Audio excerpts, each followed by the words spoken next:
হযরত আবু হুরায়রা রাদিয়াল্লাহু তাআলা আনহু কেমন সুন্নতের পাগল ছিলেন। টাকা পয়সা তেমন ছিল না, দরিদ্র ছিলেন। আল্লাহর রাসূল সাল্লাল্লাহু আলাইহি ওয়াসাল্লামের একটা সুন্নাহ ছিল, তিনি দান সৎকার জিনিস খেতেন না, হাদিয়া নিতেন। তাই যতদিন আবু হুরায়রা রাদিয়াল্লাহু তাআলা আনহু দুনিয়াতে ছিলেন, রাসূল করিম সাল্লাল্লাহু আলাইহি ওয়াসাল্লামের ইন্তেকাল হয়ে গেল, যখনই দান সৎকার কোনো জিনিস আসে তিনি বলেন, আমার রাসূল যা খায় নাই আমি আবু হুরায়রাও তা খাই না। তিনি খেতেন না, অথচ তিনি একটা সময় এমন গেছে যে দান সৎকার খাওয়ার মতন তিনি উপযুক্ত, কিন্তু কেন খান না? যে আমার রাসূল খেতেন না, তার অনুসরণে আমিও খাবো। এজন্য বসরার গভর্নর মালিক ইবনে ইয়াসার রাদিয়াল্লাহু তাআলা আনহু, হযরত ওমর রাদিয়াল্লাহু তাআলা আনহু তখন খলিফাতুল মুসলিমিন, বসরার গভর্নর হচ্ছেন মালিক ইবনে ইয়াসার রাদিয়াল্লাহু তাআলা আনহু। রাজপ্রাসাদে একবার ইয়ামান থেকে বহু বড় বড় রাজ পর্যায়ের লোকেরা এসে উপস্থিত। দুপুরের খাবারের মধ্যে সবাই একসাথে খাবার বসতে বলেছেন। তিনি বসলেন, সবার সাথে খানা খাচ্ছেন। প্লেট থেকে একটু খানা ওনার পড়ে গেল।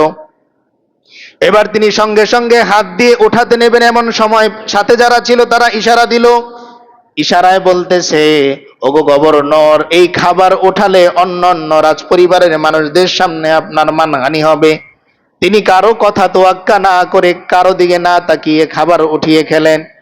এবার পাশের থেকে একজন বলেই ফেললেন, ওগো মালিক ইবনে ইয়াসার, বসরার মতো একটা জায়গার গভর্নর আপনি, এত দামি আসনে আপনি বসেছেন, এমন একটা কাজ আপনি কিভাবে করলেন? খানাটা পড়ে গেছে, কেন ওঠালেন? তিনি বললেন, আমার হাবিবকে আমি দেখেছি, আমার নবীকে আমি দেখেছি, যখন কোনো খাবার পড়ে যেত সঙ্গে সঙ্গে ওই খাবার উঠিয়ে তিনি খেতেন। বলো, আমি আমার হাবিবকে মানবো না এই সমস্ত দুনিয়াবাজদের করে পড়বো? আর আজকাল আমাদের সিস্টেম দেখেন, যে একটা বাসায় যদি নাস্তাও দেয়, চা আমরা খাচ্ছি, শেষে নিচে এতটুকু ভদ্রতা মনে করি। অথচ রাসূল করিম সাল্লাল্লাহু আলাইহি ওয়াসাল্লাম ওয়ালাইকা আসাবিয়াহু, খাবার শেষ করে আঙ্গুলের মধ্যে যেই খাবার হালকা লেগে থাকতো এটাও তিনি চেটে খেতেন, আর বলতেন যে তোমরা তো জানো না ফি আইয়ি লুকমাতিন বারাকা, কোন লোকমাটার মধ্যে, খাবারের কোন অংশের মধ্যে আল্লাহ বরকত রেখেছেন। এজন্য আজকাল ডাক্তাররাও সতর্ক, আমরা সতর্ক হই না, ওনারা সতর্ক হয়ে যান। খাবারের শেষে প্লেট চেটে খাওয়া এটা সুন্নাত, কিন্তু আমাদের প্রায় সময়ই দেখা যায়, আমি কোনো দাওয়াতে গেলাম, কোনো অনুষ্ঠানে গেলাম, বলতে যদিও আনিজি লাগতেছে, তারপরও বলা উচিত যে আমি হয়তো গোশতের আশায় একটু বেশি করে নিলাম, গোশত খেয়ে বাকিটা রেখে চলে আসতেছে। এই পরিমাণ খাবার আমি নিব যেই পরিমাণ খাবার খেয়ে আমি শেষ করতে পারবো। কোনো বাড়িতে আমাকে একটু চা দিয়েছে, এটা আমি শেষ করি। ভদ্রতা সুন্নতের চাইতে বড় নয়, বরং সুন্নতি ভদ্রতা। আজকাল এই ভদ্রতা বজায় রাখতে যে সুন্নতকে ছেড়ে আমরা ভালো নই, বরং আমরা দিন দিন খারাপ হচ্ছি। প্রত্যেকটা জিনিসেরই সুন্নাহ আছে। যেমন রাসূল করিম সাল্লাল্লাহু আলাইহি ওয়াসাল্লাম রাতে দ্রুত ঘুমিয়ে যেতেন, এটা সুন্নাত। কিন্তু আজকাল আমাদের অবস্থা, রাত যত হয় তত আমাদের কাজ বাড়ে। ঘুমাতে ঘুমাতে রাত 2টা, 3টা, 4টা। এবার ফজরের সময় অ্যালার্ম দিলেও আমার অ্যালার্মে পাশের বাড়ির ছেলেরাও জেগে যায়, আশপাশের পশু পাখিও জেগে যায়, কিন্তু আমি জাগি না, কারণ আমি তো শুয়েছি 4টা বাজে। অথচ রাসূল করিম সাল্লাল্লাহু আলাইহি ওয়াসাল্লামের আমল অধিকাংশ সময় এটা ছিল যে তিনি এশার আগে খানা খেয়ে নিতেন, এশা পরে জরুরি কোনো মাসলা মাসাইলে আলোচনা থাকলে শেষ করে যেয়ে শুয়ে পড়তেন, আবার শেষ রাতে উঠে আল্লাহর দরবারে তিনি কাঁদতেন, সেজদায় পড়ে থাকতেন।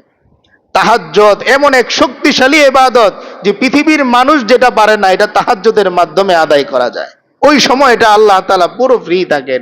এজন্য আল্লাহ তাআলা হাদিসে কুদসির মধ্যে আছে, আল্লাহ ডাকেন, আলা মিন মুস্তাগফিরিন ফাগফিরলা, ও বান্দা তোমার ক্ষমা দরকার, আসো ক্ষমা দিব। আলা মিন মুস্তারজিকিন ফারজুকা, ও বান্দা তোমার রিজিক দরকার, ঘরে চাল নাই, আসো এই টাইমে চাও, আমি আল্লাহ তোমাকে দিয়ে দিব। কিন্তু ওই টাইমে আল্লাহ ডাকেন, আমরা থাকি না। আজকাল বলেন তো, যদি ফ্রি কোথাও একজন ডাক্তার বসে, ফ্রি দেখবে, যার রোগ নাই আমরা সেও তো চেক করি যে একটু ফ্রি যেহেতু দেখে আসি আমার কি অবস্থা হাসরের ময়দানে। এজন্য আফসোস হবে, আহারে যদি ওই দুনিয়ার কাজগুলো করে এইভাবে সময় নষ্ট না করে যদি আল্লাহর কাজে একটু সময় দিতাম, তাহলে হয়তো আজকে আমার পরিস্থিতিটা এরকম হতো না, আর একটু ভালো আমি থাকতে পারতাম। যতদিন পর্যন্ত আমাদের সমাজে সুন্নত প্রতিষ্ঠা না হবে, ততদিন পর্যন্ত আমরা কোনো দিক দিয়েই ভালো থাকবো না। রাসূল করিম সাল্লাল্লাহু আলাইহি ওয়াসাল্লামের আদত ছিল পরিবারকে সময় দিতেন। আম্মা জান আয়েশা বলেন যে আমি যখন তরকারি কাটতে বসতাম, নবী করিম সাল্লাল্লাহু আলাইহি ওয়াসাল্লাম আমার সাথে বসে তরকারি কাটতেন, অথচ তিনি সাইয়্যিদুল আম্বিয়া ওয়াল মুরসালিন। আর আজকাল আমাদের অবস্থা দেখেন, যে কেউ যদি তার স্ত্রীকে একটু সহযোগিতা করে তাকে আবার অন্য নামও দেয়, অথচ ঘরের এই নারী তো আপনার সবচেয়ে কাছের মানুষ বিয়ে শাদীর পরে। এই জন্য শুধু নবী করিম সাল্লাল্লাহু আলাইহি ওয়াসাল্লাম আর পাগড়ির সুন্নত, জুব্বার সুন্নত না, বরং ঘরে তার কি সুন্নত ছিল, সন্তানের সাথে তার কি সুন্নত ছিল, বাচ্চাদের সাথে তার আচরণ কেমন ছিল, স্ত্রীর সাথে তার আচরণ কেমন ছিল, সমাজের সাথে তার আচরণ কেমন ছিল, অধীনস্থদের ব্যাপারে তার আচরণ কি ছিল, এটা আমাদের খেয়াল করতে হবে, পড়তে হবে, জানতে হবে, মানতে হবে। আমরা অনেকে আবার জানি কিন্তু মানি না। বলার সময় কেউ আটকাতে পারে না আমারে, আধা ঘন্টা বলতে পারি কিন্তু বাস্তবে যে হয় না। অধীনস্থদের ব্যাপারে আমরা সতর্ক হই, আমার অধীনস্থরা যেন মন থেকে আমার জন্য বদদুয়া না করে। আল্লাহ রাসূল সাল্লাল্লাহু আলাইহি ওয়াসাল্লাম ইন্তেকালের সময়ও বলতেছেন আসসালাত আসসালাত ওয়া মা মালাকাত আইমানুকুম, উম্মতেরা নামাজের ব্যাপারে যত্নশীল হও, নামাজের ব্যাপারে যত্নশীল হও, আর তোমার অধীনস্থদের ব্যাপারে সতর্ক হও বলে গেছে। হযরতে ওসমান রাদিয়াল্লাহু তাআলা আনহু সুন্নত কেমন মানতেন, এমনিই দামি হন নাই। হযরত ওসমান রাদিয়াল্লাহু তাআলা আনহু হিজরত করে যখন মদিনায় গেলেন, তো মদিনায় যাওয়ার পরে ওখানে একজনের সাথে আল্লাহ রাসূল সাল্লাল্লাহু আলাইহি ওয়াসাল্লাম তার ভাইয়ের সম্পর্ক করে দিলেন ভ্রাতৃত্বে। তো উনি ইজার পরতেন, মানে লুঙ্গি। এই যে হাজী সাহেবরা উমরার সময় যে ইজার পরেন নিচের এটা লুঙ্গিটা ওই রুমাল দিয়ে যে বাইধা রাখে, এখন তো লুঙ্গি আমাদের সেলাই করা, তখন তো আর সেলাই করা ছিল না। তো এই ওসমান রাদিয়াল্লাহু তাআলা আনহু টাকনুর উপরে ইজার পরেছেন। এখন ওনার ওই সাথী মদিনার, তিনি বলতেছেন, আমার ভাই ওসমান, আপনি মক্কার একজন স্বনামধন্য মানুষ, এত অধিপতি মানুষ, কোটিপতি মানুষ আপনি, মক্কার সমস্ত লিডাররা তো টাকনুর নিচে কাপড় পরে, আপনি টাকনুর নিচে পরেন, উপরে পড়লে কেমন লাগে? তখন ওসমান রাদিয়াল্লাহু তাআলা আনহু বললেন, কি বলো, আমার হাবিব নিষেধ করেছেন যে টাকনুর নিচে কাপড় পরা যাবে না, সুতরাং আমি টাকনুর নিচে কাপড় পরবো না, এতে আমার সম্মান হানি হোক আর মানুষ আমাকে ছোট মনে করুক। কিন্তু আজ আপনি আমার সমাজে, আপনার সমাজে আপনি একটু তাকান, যে অফিসে যাওয়ার সময় প্যান্টটা টাকনুর নিচে না থাকলে কেমন দেখায়। সবাই আমারে বলবে যে এই লোক কেমন স্মার্ট না, অথচ স্মার্টনেস সুন্নতের মধ্যে। ডাক্তাররাও এই কথা বলে যে গোড়ালির উপরে কাপড় পরলে, গোড়ালির মধ্যে আল্লাহ তাআলা একটা মেশিন দিয়েছেন যেটা ক্যালোরি উপার্জন করে। আমি আপনি যখন এই টাকনুটা ঢেকে কাপড় পরি তখন এই ক্যালোরি হয় না, তখন ওই যে বয়স 25 হলেই পায়ের ব্যথায় সিঁড়ি দিয়ে উঠতে পারি না। কেন? ওই যে সুন্নতের বিপরীত। পৃথিবীর সবচাইতে বড় ডাক্তার আল্লাহ, আর ওই আল্লাহই তার রাসূলকে ডাক্তারি সিস্টেমেই বড় করেছেন। তিনি যা করেছেন এটাই ডাক্তারি বিদ্যা, তিনি যা গবেষণা করেছেন এটাই বৈজ্ঞানিক বিদ্যা। মালিকের মনই তো আমরা কি করতে পারি না, নিতে পারি না, তার সন্তুষ্টি মতো চলতে পারি না। সেখানে কুল কায়নাতের সরদার, কুল কায়নাতের স্রষ্টা আল্লাহ তাআলার সন্তুষ্টি মন আমরা কিভাবে পাবো? এর জন্য সহজ একটা পথ আল্লাহ তাআলা নিজে বলে দিলেন, যে আল্লাহ তাআলা তার হাবিবকে বলেন, ও আমার নবী, আপনি ঘোষণা করে দেন যে কোনো মানুষ যদি আমার ভালোবাসা পেতে চায় তাহলে সে যেন আপনাকে ভালোবাসা শুরু করে দেয়। এজন্য আল্লাহ তাআলা কোরআনে কারীমের মধ্যে বলেন, কুল ইন কুনতুম তুহিব্বুনাল্লাহা ফাত্তাবিউনি ইউহিব্বুকুমুল্লাহ। আল্লাহ বলেন, ও আমার হাবিব আপনি বলেন, কুল ইন কুনতুম তুহিব্বুনাল্লাহ, ও দুনিয়ার মানুষ, তোমরা যদি আল্লাহকে ভালোবাসতে চাও, আল্লাহর ভালোবাসা তোমরা অর্জন করতে চাও, আল্লাহর সাথে প্রেম যদি তোমরা করতে চাও, তাহলে সহজ পথ হচ্ছে ফাত্তাবিউনি, তোমরা আমি নবীর অনুসরণ করো, আমার জীবন আদর্শ অনুসরণ করো। আমি যে আদর্শ তোমাদের জন্য রেখে গেলাম ওই আদর্শ তোমরা অনুসরণ করো। তাহলে বিনিময়ে কি হবে? আল্লাহর রাসূল সাল্লাল্লাহু আলাইহি ওয়াসাল্লামের জবানে আল্লাহ বলেন, ইউহিব্বুকুমুল্লাহ। আল্লাহর রাসূলের মাধ্যমে আল্লাহ বলেন, ও আমার হাবিব আপনি বলেন, দুনিয়ার যেই মানুষই আপনাকে ভালোবাসা শুরু করবে, আপনার জীবন আদর্শ মানা শুরু করবে, আমি আল্লাহ ওই বান্দাকে ভালোবাসা শুরু করে দিব। তাহলে আল্লাহ তাআলার ভালোবাসা পাওয়ার জন্যে কাকে ভালোবাসা লাগবে? আল্লাহর নবীকে ভালোবাসা লাগবে। কেন ভালোবাসবো সেই পয়েন্টে আমরা পরে আসতেছি। আল্লাহ তাআলা সেই পয়েন্টগুলো বলে দিলেন যে কেন আমার নবীকে ভালোবাসতে হবে।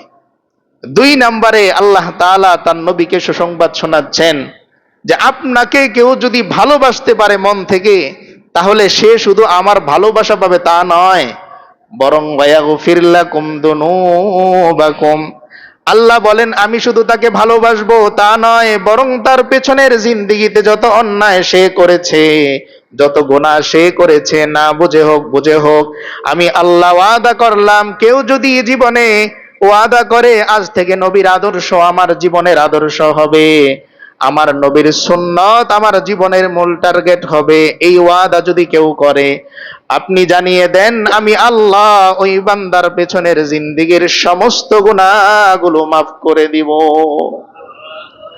তাহলে আল্লাহ তাআলাকে ভালোবাসার সহজ পথ হচ্ছে তার নবীকে কি করতে হবে? ভালোবাসতে হবে। কিভাবে ভালোবাসবো? যে তোমরা আমার সুন্নতকে আঁকড়ে ধরো। কারণ নবীজির জীবন আদর্শই হচ্ছে কোরআনে কারীমের বাস্তব চিত্র। এজন্য আম্মা জান আয়েশা রাদিয়াল্লাহু তাআলা আনহাকে জিজ্ঞেস করা হলো কাইফা কানা খুলুকুহু, ওগো আম্মা জান আয়েশা, আমাদের নবী রাসূল করিম সাল্লাল্লাহু আলাইহি ওয়াসাল্লামের জীবন আদর্শ কেমন ছিল? তিনি বললেন কানা খুলুকুহু আল কুরআন, তিনি বলেন তার জীবন আদর্শ ছিল বাস্তব কোরআন, কোরআন যেমন পড়ো ওই রকম ছিল তার জীবন আদর্শ। তার মানে কোরআন যা বলে এটা যেন নবীজির বাস্তব জীবনের চিত্র। কোরআন যা বলে নবীও তাই বলে, কোরআন যা বলে নবীও তাই বলে। এজন্য আল্লাহ তাআলা কোরআনে কারীমের মধ্যে বলেন ওয়া মা ইয়ানতিকু আনিল হাওয়া ইন হুয়া ইল্লা ওয়াহয়ু ইউহা আল্লামাহু শাদীদুল কুওয়া। আল্লাহ বলেন ও দুনিয়ার মানুষ, আমি নিজে গ্যারান্টি দিচ্ছি আমার নবী যা বলে, আমার নবী যা বলে যা করে সব কিছু সে মন গড়া করে না, বরং আমি আল্লাহর অর্ডার পেয়ে সে করে। ইন হুয়া ইল্লা ওয়াহয়ু ইউহা, বরং আমি আল্লাহ যা অর্ডার করি আমার নবী ওই অর্ডারের বাস্তবায়নের জন্য যা বলে এবং যা করে সব ওই অনুযায়ী। আল্লাহ তাআলা বলে দিলেন যে আমার নবী যা বলে যা করে এই সব কার পরামর্শে কার আদেশে করে? আল্লাহ তাআলার আদেশে করে। এখন প্রশ্ন হচ্ছে আমি যে নবীকে অনুসরণ করব, যুক্তি এখানে প্রয়োজন নাই, কারণ অনুসরণের কথা কে বলে দিলেন? আল্লাহ বলে দিলেন। এরপরেও বিভিন্ন আয়াতের মধ্যে আল্লাহ তাআলা তার হাবিবের গুণগান গেয়েছেন যে দেখাও তো তোমার মতো, যে তার মতো আমার হাবিবের মতো একজন দরদী তোমার জন্য আছেন কিনা, তার মতো এরকম কোমল হৃদয়ের অধিকারী তোমার আর কেউ আছে কিনা, যদি থাকে তো তুমি তাকে বেশি ভালোবাসো, কিন্তু নাই। এজন্য আল্লাহ তাআলা কোরআনে কারীমের মধ্যে স্পষ্ট বলেন আন-নাবিয়্যু আউলা বিল মুমিনিনা মিন আনফুসিহিম ওয়া আজওয়াজিহু উম্মাহাতুহুম। আল্লাহ বলেন তুমি তোমার নিজের যতটা কাছে যতটা আপন এর চাইতে অনেক অনেক বেশি আপন আমার নবী তোমার জন্যে। এজন্যে যতবার নবী করিম সাল্লাল্লাহু আলাইহি ওয়াসাল্লাম দোয়া করেছেন প্রতিবার উম্মতের নাজাতের জন্য, উম্মতের মাগফিরাতের জন্য তিনি দোয়া করেন। যতবার আল্লাহর দরবারে হাত তোলেন আল্লাহকে বলেন ওগো আল্লাহ, আল্লাহুম্মা গফিরলি উম্মতি ফাইন্নাহুম লা ইয়ালামুন, ওগো আল্লাহ আমার উম্মত গুলোকে আপনি মাফ করে দেন, কেননা ওরা বোঝে না। এজন্য মক্কার কাফেররা বিদ্বেষবশত বলে আসসালামু আলাইকুম, আপনার উপর মৃত্যু বর্ষিত হোক। আম্মা জান আয়েশা রাদিয়াল্লাহু তাআলা আনহা বললেন ওয়া আলাইকা আইদান, তোমার উপরও তাই হোক। সঙ্গে সঙ্গে আল্লাহর নবী হাত ধরলেন, বললেন ওগো আয়েশা, ও আমাকে বোঝে না চিনে না এজন্য বলেছে, কিন্তু আমি নবী কোন উম্মতকে বদদুয়া দিতে পারি না, বরং তুমি বলো ওয়াসসালামু আলা মানিত্তাবাল হুদা, যেই ব্যক্তি আল্লাহর পথ অনুসরণ করে ওই ব্যক্তির জন্য সালাম এবং শান্তি বর্ষিত হোক। তাই আল্লাহ তাআলা বললেন, যেই নবী তোমার নিজের চাইতেও আরো বেশি আপন, তুমি তোমার নিজেকে ভুলে যাও। আজকাল আসলেই তো আমরা আমাদের নিজেদেরকে ভুলে যাই। আমি কে, কেন আসলাম, কেন যাব, কোথায় যাব, কিভাবে যাব, এই ফিকিরই আমার মধ্যে আসে না। এজন্য আল্লাহ তাআলা কোরআনে কারীমের মধ্যে মনে করান যে আজকে তুমি এত কোটিপতি হয়ে গেলে বান্দা, হাল আতা আলাল ইনসানি হিনুম মিনাদ দাহরি লাম ইয়াকুন শাইআম মাযকুরা। ও বান্দা, এমন একটা দিন কি তোমার ছিল না যেই দিন তোমার নামে এই এলাকায় কোনো অস্তিত্বই ছিল না। তোমার বাবা তখন বিয়েই করেনি, তোমার মায়ের তখনও বিয়ে হয়নি, সে নিজে শিশু। আমি আল্লাহই তো তোমাকে অস্তিত্বে নিয়ে আসলাম, একটা নাম তোমার দিলাম, একটা দাম সমাজের মধ্যে আমি তোমার জন্য তৈরি করে দিলাম। তোমার মতোই বহু মানুষ, কেউ তাকে চেনে না, কিন্তু তোমাকে হাজার মানুষ চেনে। এই প্রসিদ্ধিটা আমি আল্লাহ তোমাকে দিয়েছি, তাই বান্দা আমাকে তুমি ভুলে যেও না। কোরআনে কারীমের বিভিন্ন আয়াতের মধ্যে আল্লাহ তাআলা তার হাবিবের ব্যাপারে সার্টিফিকেট দিয়েছেন, ওয়ামা আরসালনাকা ইল্লা রাহমাতাল লিল আলামিন। আল্লাহ কেমন যেন বোঝাতে চান, ওগো নবী, আপনাকে প্রেরণ করার মাধ্যমে আমি আমার অনুগ্রহ পূর্ণ করেছি। আপনার মতন একজন নবীকে আমি দুনিয়ার মানুষের কাছে ছেড়েছি। বলেন তো, আপনার সবচাইতে শখের পছন্দের যেই জিনিসটা, সেটা কি আপনি কারো কাছে দিবেন? আপনার হাতের ফোনটাই কারো কাছে দিবেন যেটা আপনার শখের? তাই আল্লাহ তাআলা বলতেছেন যে আমার হাবিব, আপনার মাধ্যমে যদি কুল কায়নাতের দয়ার মাধ্যম না থাকতো, আমি আপনাকে ছাড়তামই না, নিজের কাছে রেখে দিতাম, এত প্রিয় আপনি। দেখেন, অন্য অন্য নবীরা 1000 বছর ছিল, কিন্তু নবী করিম সাল্লাল্লাহু আলাইহি ওয়াসাল্লাম 63 বছর।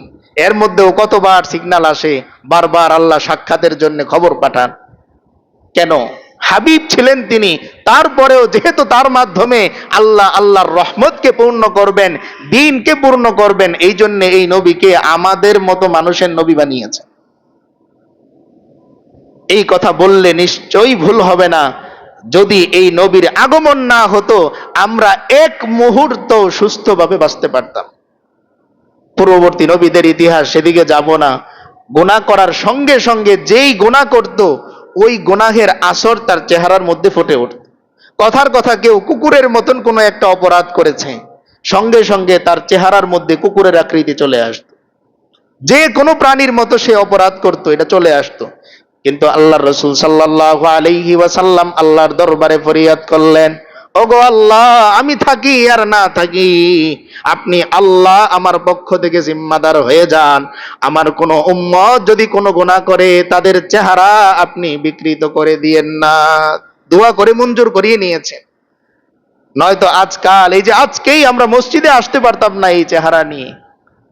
আল্লাহর হাবিব আল্লাহর রাসূল সাল্লাল্লাহু আলাইহি ওয়াসাল্লাম দোয়া করে গেছেন যে, ওগো আল্লাহ, আমার উম্মতের প্রতি আপনি খেয়াল রাখেন, ওদের অপরাধের কারণে ওদের চেহারাগুলো বিকৃত করেন না। কোরআনে স্পষ্ট আছে, বনী ইসরায়েলের এক দলকে আল্লাহ তাআলা বানর বানিয়ে দিয়েছেন, বানরের মতো কৌশল করার কারণে। সূরা বাকারার মধ্যেই আছে যে ওয়াকুনু কিরাদাতান খাসিইন, আমি অর্ডার করলাম যারা বানরের মতো আচরণ করেছো তোমরা বানর হয়ে যাও। তারা সঙ্গে সঙ্গে বানর হয়ে গেছে। আল্লাহ বলেন, ফাজআলনাহা নাকালাল লিমা বাইনা ইয়াদাইহা ওয়া মা খালফাহা ওয়া মাওয়াইযাতাল লিল মুত্তাকিন। তোমাদেরকে বানর বানিয়ে দিলাম তোমাদের আগে এবং পরে সকলের শিক্ষার জন্য, যে আমি আল্লাহ চাইলে সব করতে পারি, কিন্তু মাঝে মাঝে করি না, তোমাকে সুযোগ দেই যেন বান্দা তুমি ফিরে আসো। ফামাহিলিল কাফিরিনা আমহিলহুম রুয়াইদা। আল্লাহ রাসূল সাল্লাল্লাহু আলাইহি ওয়াসাল্লাম এত দয়ালু, এত দয়ালু, এরপরেও আল্লাহ সান্ত্বনা দেন, ওগো আমার হাবিব, আরেকটু সুযোগ দেন, আমার বান্দা যদি ফিরে আসে, আরেকটু সুযোগ। এজন্য ওয়াহশী রাদিয়াল্লাহু তাআলা আনহু আমির হামজা রাদিয়াল্লাহু তাআলা আনহুকে শহীদ করলেন। আল্লাহর রাসূল সাল্লাল্লাহু আলাইহি ওয়াসাল্লাম মক্কা বিজয়ের দিন যেই লোকগুলোর ব্যাপারে ঘোষণা দিলেন, যেখানেই পাবে সেখানেই হত্যা করবে, এদের মধ্যে যেই তালিকাভুক্ত একজন আসামি ছিল, তার মধ্যে একজন ছিল হযরত ওয়াহশী।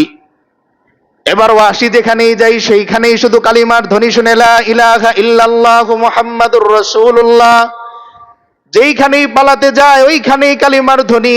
শেষে ওয়াহশী বুঝলো, আজকে যদি আমি ধরা খাই, যেহেতু মুহাম্মদ আমাকে ফেরারি আসামি বানিয়ে দিয়েছে, যার হাতে পড়বো সেই আমাকে দুনিয়া থেকে বিদায় করে দিবে। ওয়াহশী মনে মনে টার্গেট করলো, যেহেতু আমি অপরাধ করেছি, ওয়াদা করলাম একজন অপরাধী হিসাবে আমি দুনিয়া ছাড়বো না, বরং একজন নেককার হয়ে আমি দুনিয়া ছাড়বো। এবার বিভিন্ন জনের সাথে পরামর্শ করে কিভাবে মুহাম্মদের সঙ্গে দেখা করা যায়। শেষে বুদ্ধি কমে মুখটা ঢেকে নিকাব পরে এরপর সে গেল। আল্লাহর রাসূল সাল্লাল্লাহু আলাইহি ওয়াসাল্লাম দূর থেকে নজর দিয়ে বুঝলেন এটা আর কেউ নয়, আমার চাচা হামজার হত্যাকারী ওয়াহশী। আল্লাহর রাসূল সাল্লাল্লাহু আলাইহি ওয়াসাল্লাম বললেন, ওয়াহশী? তিনি বললেন, হ্যাঁ আমি ওয়াহশী। জিজ্ঞেস করলেন, কেন আমার সামনে এসেছো? বললেন, আমি কোনো স্বার্থের জন্য আসি নাই, আপনার যা সিদ্ধান্ত, যা মনে চায় তাই আপনি করেন, কিন্তু আমার একটা আবদার, আমারে কালিমা পড়িয়ে মুসলমান বানিয়ে দেন, আমি কাফের অবস্থায় মৃত্যুবরণ করতে চাই না। এবার আল্লাহ রাসূল সাল্লাল্লাহু আলাইহি ওয়াসাল্লাম বললেন যে আমার সাথে বড়, আশহাদু আল্লাহ ইলাহা ইল্লাল্লাহ ওয়া আশহাদু আন্না মুহাম্মাদার রাসূলুল্লাহ। ওয়াহশী সঙ্গে সঙ্গে এই কালিমা পড়ে ফেললো। আল্লাহ রাসূল সাল্লাল্লাহু আলাইহি ওয়াসাল্লাম বললেন, ও ওয়াহশী, কালিমা পড়ে মুসলমান হয়েছো ঠিক আছে, কিন্তু তোমাকে আমি একটা অর্ডার দিচ্ছি, যতদিন আমি থাকবো আমার সামনে তুমি কোনোদিন বসবে না, আমার সামনে পড়বে না। ওয়াহশী এবার কান্না শুরু করে দিল। যেই রাসূলের প্রতি ঈমান আনলাম, যেই রাসূলের মাধ্যমে আমি আমার রবকে চিনলাম, আমার আল্লাহকে আমি চিনলাম, ওই নবীর সামনে আসতে পারবো না, তাহলে ঈমান এনে লাভ কি? আল্লাহ রাসূল সাল্লাল্লাহু আলাইহি ওয়াসাল্লাম আবারও বললেন, ওয়াহশী তুমি আমার সামনে পড়বে না, কারণ যতবার তুমি আমার সামনে পড়বে আমি আর চাচার ওই খণ্ড বিখণ্ড লাশের চিত্রটা আমার সামনে আসবে, আর এই কষ্ট যদি তোমার উপর হয় তুমি ওয়াহশীর জন্য এটা ক্ষতিকর হবে। এবার ওয়াহশী সামনে থেকে চলে গেলেন, মনে মনে ঠিক করলেন যেহেতু আল্লাহর রাসূল সাল্লাল্লাহু আলাইহি ওয়াসাল্লাম চান না সামনে যাই, আর সামনে যাব না।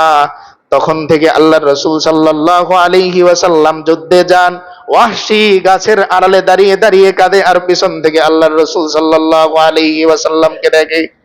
যুদ্ধ থেকে ফেরার পর সমস্ত সাহাবীরা যে মুসাফা করে, বুকের মধ্যে বুক লাগায়, ওয়াহশী দূর থেকে কান্না করে আর বলে, ওগো আল্লাহ, এমন একটা দিন কি আমি ওয়াহশীর আসবে না, যেই দিন আমিও তোমার হাবিবের সাথে হাতটা মিলাবো, তার বুকের সাথে বুক আমি মিলাবো। এইভাবে দিন পার হয়ে যায়। ওয়াহশী আড়াল থেকে, দূর থেকে লুকিয়ে লুকিয়ে আল্লাহর রাসূল সাল্লাল্লাহু আলাইহি ওয়াসাল্লামকে দেখে। এরপর একদিন নামাজ পড়ে মুনাজাতের মধ্যে বলে, ওগো আল্লাহ, যেই বর্ষা দিয়ে আমি আমিরে হামজাকে শহীদ করেছি, তুমি আমাকে তৌফিক দিও ওই বর্ষা দিয়ে যেন ইসলামের একজন বড় শত্রুকে আমি বিদায় করতে পারি। এভাবে দূরত্ব থাকতে থাকতেই রাসূল করিম সাল্লাল্লাহু আলাইহি ওয়াসাল্লাম একদিন বিদায় হয়ে গেলেন। ওয়াহশী খবর পেলেন আল্লাহর রাসূল সাল্লাল্লাহু আলাইহি ওয়াসাল্লাম বিদায় হয়ে গেছে। ওয়াহশী কান্না শুরু করে দিল, আরে যেই রাসূলের হাত ধরে ঈমান আনলাম, কালিমা পড়লাম, ওই রাসূলের সাথে তো আমার আর কথা হলো না, তিনি দুনিয়া থেকে বিদায় হয়ে গেলেন। আজকে থেকে আমি ওয়াহশী লুকিয়ে লুকিয়ে যেই রাসূলকে দেখতাম, আজকে থেকে লুকিয়ে লুকিয়ে দেখার সুযোগটাও তো আমার জন্য শেষ হয়ে গেল। এবার পরবর্তীতে একজন মিথ্যা নবুয়াতের দাবিদার মুসাইলামাতুল কাজ্জাব হঠাৎ করে নবুয়াতের দাবি করলো।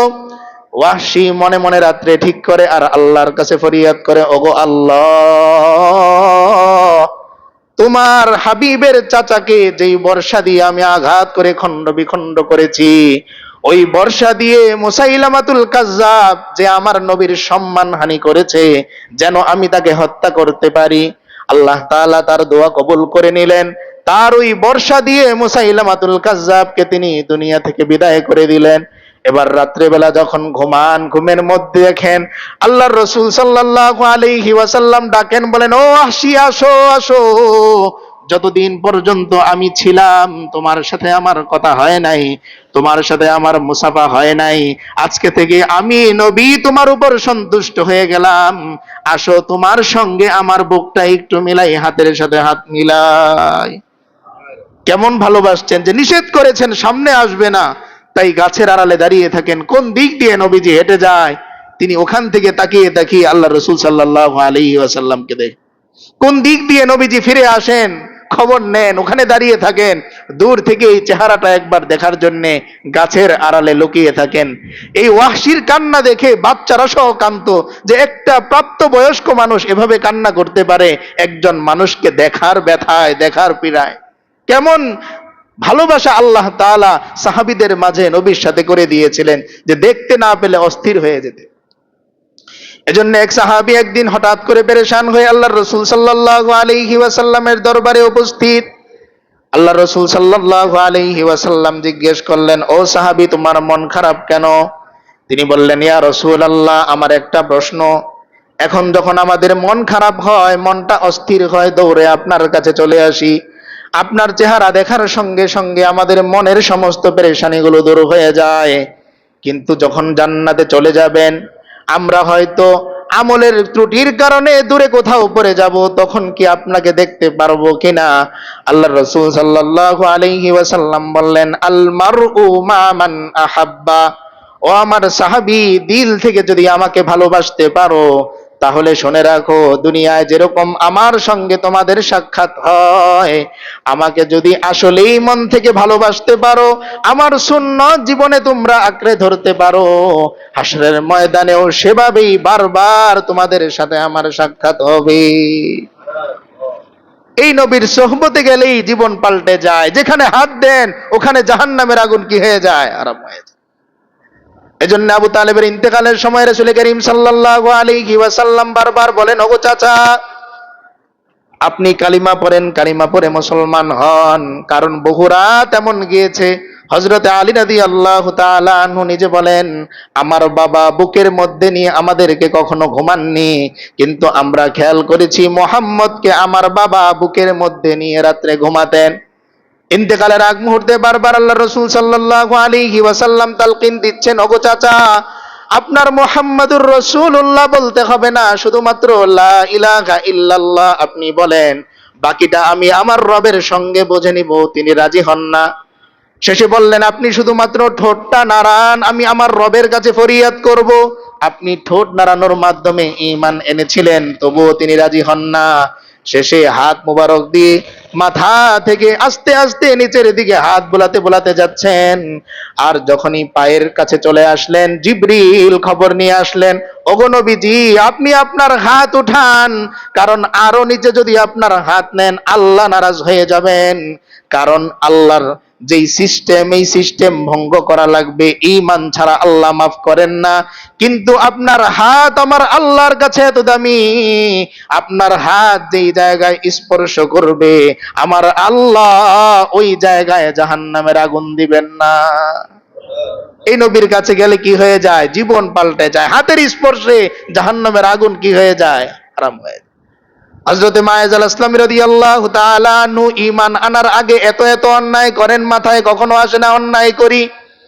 কিন্তু ঈমান আনার পরে একটা অন্যায় ওনার মাধ্যমে হয়ে গেছে, নিজে এসে বলতেছেন, ইয়া রাসূলুল্লাহ, আমাকে মৃত্যুদণ্ড দেন, আমি এমন অপরাধ করেছি। আল্লাহর রাসূল সাল্লাল্লাহু আলাইহি ওয়াসাল্লাম বললেন, ও মায়েজ, তুমি কি বলো, বুঝে শুনে বলো। সামনে থেকে তাড়িয়ে দিলেন, ডানে এসে আবারও বলেন, ইয়া রাসূলুল্লাহ, আমাকে মৃত্যুদণ্ড দেন, আমি অপরাধ করেছি। আবার বাম পাশে যান, বাম পাশেও যে একই কথা বলেন। অপরাধ বোধ নিজেদের মধ্যে এত চলে এসেছে, জানেন যে মৃত্যুদণ্ড, তবুও বারবার নিজের মৃত্যুদণ্ড নিজেই চেয়ে নেন। ওই যে মনের মধ্যে বুঝ এসে গেছে, আল্লাহ রাসূল সাল্লাল্লাহু আলাইহি ওয়াসাল্লামের সোহবতকে আঁকড়ে ধরার কারণে গুনাহের অনুভূতি, গুনাহের ফিল মাথার মধ্যে চলে আসছে।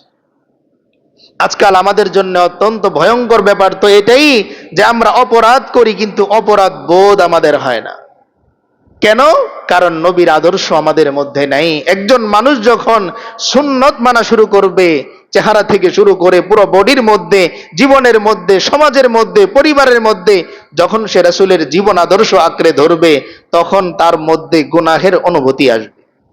রাসূল করিম সাল্লাল্লাহু আলাইহি ওয়াসাল্লাম শুধু নবী হিসেবে শ্রেষ্ঠ ছিলেন তা নয়, বরং বাবা হিসেবে শ্রেষ্ঠ ছিলেন, নেতা হিসেবে শ্রেষ্ঠ ছিলেন, স্বামী হিসেবে শ্রেষ্ঠ ছিলেন, একজন লিডার হিসেবে তিনি শ্রেষ্ঠ লিডার ছিলেন।